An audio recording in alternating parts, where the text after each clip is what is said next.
I want to thank Wayne for inviting me here. Wayne worked with me for, I don't know, 3 or 4 years. We had a lot of great times. Every once in a while we choked each other, because we came from different political spectrums. I've always been a business person. I've always worked for myself. I moved to the Keys when I had 2 children that were born, kind of accidentally, whoops number 1, whoops number 2. I decided to have a small business in a community that I could be a part of the community. So I have a pet store called Keys Critters up in Key Largo.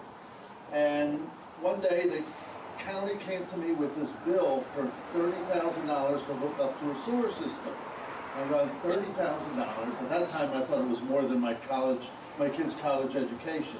Now that I have 1 kid in college, I know it's about 1 year's college education. $30,000 was a lot of money, so I got involved. I've been elected for the last 8 years up in Key Largo as a member of the Key Largo Wastewater Treatment District. It's a board of 5 individuals, and we're the ones that set the policy for building the sewer. Instead of giving it to a contractor or just giving it this carte blanche check to somebody, we've checked every single penny on how we built that sewer system. And as a business person, I worked with other people.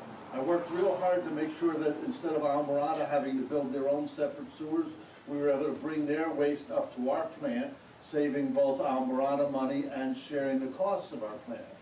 We were a little bit shortchanged by the county and the state on funds, and we ended up having to borrow almost $80 million to build that sewer plant. For the last 4 years, I've been working hard to bring that debt down because I don't like to owe money. And now the debt is down to less than $50,000. So we've dropped $25,000 in debt in the last 4 years because debt payments come out of rates. Right? So now, and I just see that David Greco is here. David Greco and I did I don't know, about 4 or 5 years ago, it seems like forever, I wish I could do it again. We did a class called Leadership Monroe.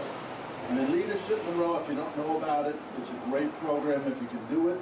They take you for 6 months throughout the county. They show you how the schools work, how the police work, how everything works, how the environment works. It gives you an overview. And it's probably why David is your governmental affairs liaison now, because he got that bug.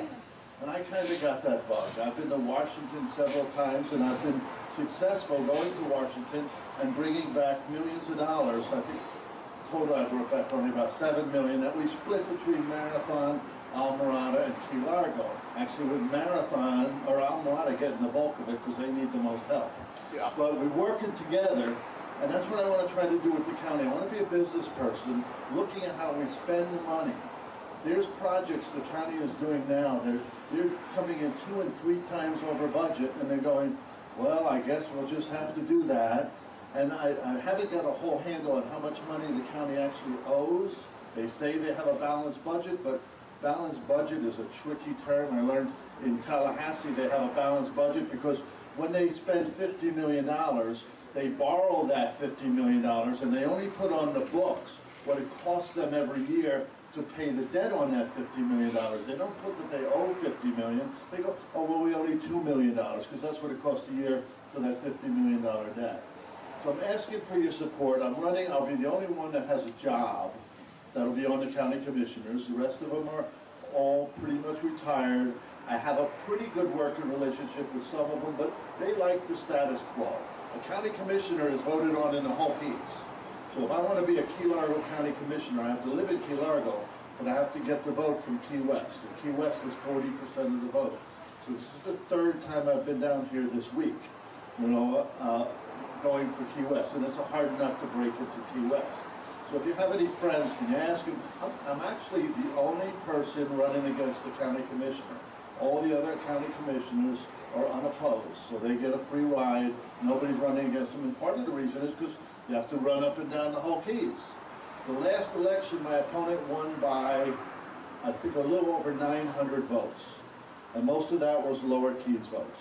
She did not win pretty much in the upper Keys, she won in the lower Keys. So I'm asking, it's a hard job. Now to run for county commissioner, I have to pay $2,400. I have to pay it on Monday. Or I have to bring 600 of these signed candidate petitions.